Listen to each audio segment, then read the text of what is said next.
Merci beaucoup.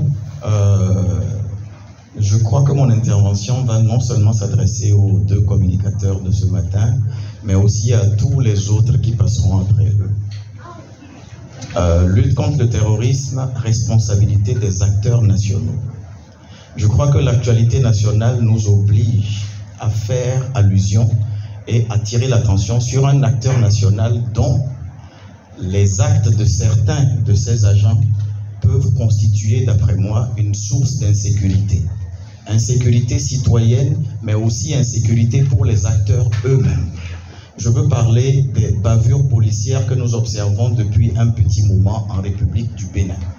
Et je souhaiterais que les communicateurs passent un peu de temps sur ce contexte national pour nous dire si l'insécurité que crée par exemple le sentiment de méfiance et de défiance à l'égard de la corporation des policiers qui de plus en plus ont des actes qui mettent en insécurité le citoyen lambda, est-ce que ça ne tend pas à créer un sentiment d'éloignement des populations à l'égard de ces corps-là, au-delà de la stigmatisation qui peut amener la population et l'opinion publique à considérer comme hostiles les forces de sécurité et donc rompre toute possibilité de coopération et de collaboration des populations avec les forces de sécurité et les forces de l'ordre dans le cadre de la lutte contre le terrorisme. Parce que le terrorisme n'est pas souvent et n'est pas toujours étranger à nous. Est-ce que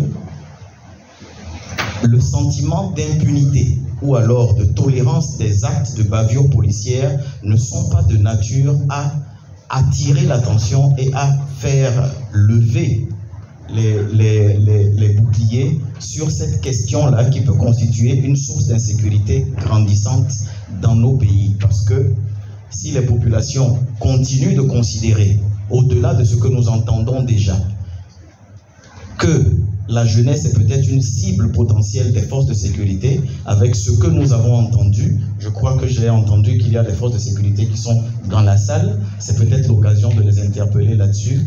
Est-ce que nous ne sommes pas en train de nourrir progressivement un sentiment d'éloignement de la population des forces de sécurité, ce qui serait attentatoire et triste dans la lutte contre le terrorisme?